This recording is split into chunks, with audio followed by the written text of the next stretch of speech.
дергайтесь. Медленно поднимите руки и принесите нам деньги. Что за хрень?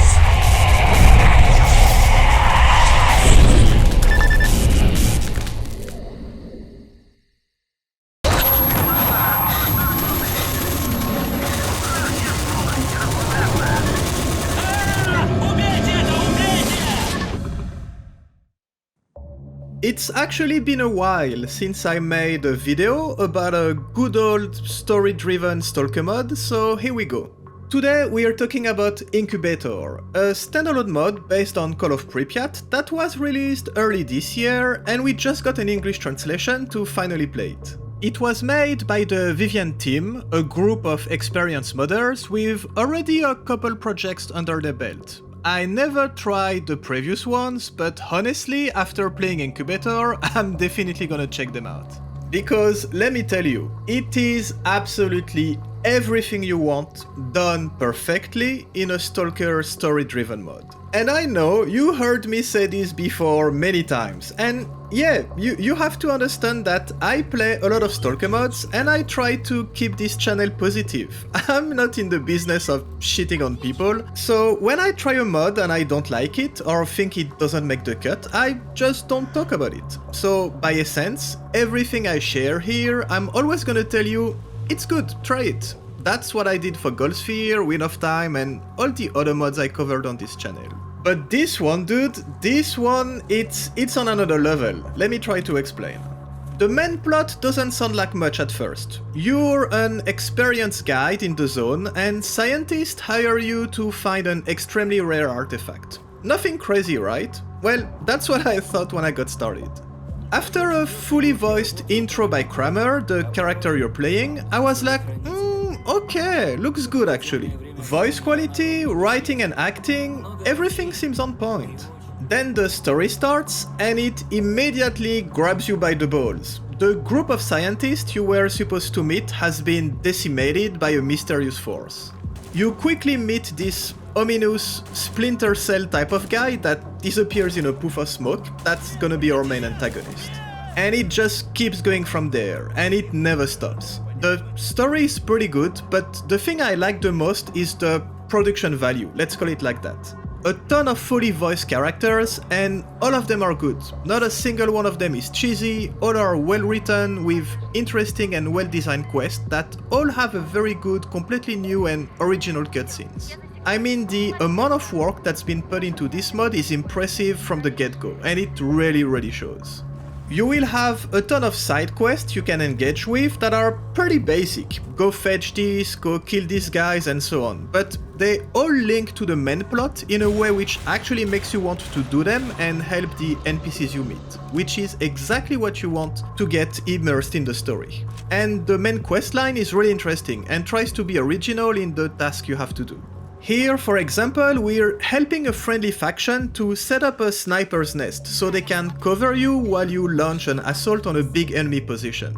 I'm not gonna say too much because I don't want to give any spoilers, but the quest design is really good, and again, you can see the crazy amount of work that was put into it. It could have been made by professional game designer and you wouldn't see any difference.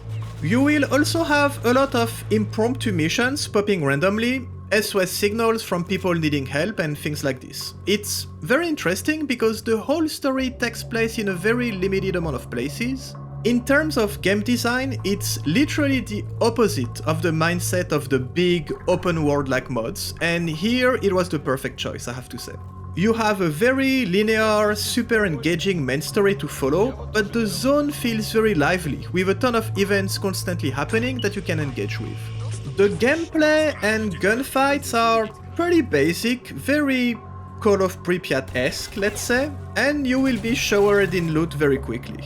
You will still be able to upgrade and improve your gear, find the repair tools and so on, but it's definitely not a grind fest.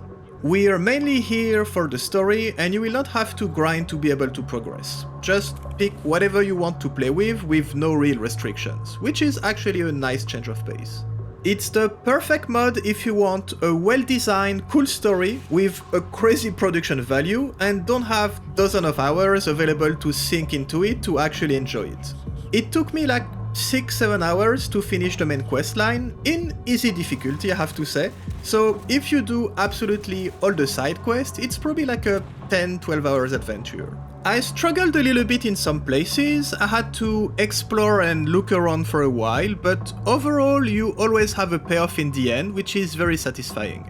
There is no artificial difficulty or some very confusing stuff like you can find in other mods, and we go back to the very good quest design in general, like it's very well made. That's all I can say. I could finish everything without needing outside help. I'm not gonna name any names, but it's actually a nice feeling to be able to do everything by yourself. You will encounter a couple new mutants, there's different endings to the story, some happy ones, some less happy ones, I mean, you will see. Overall, it's very cool stuff.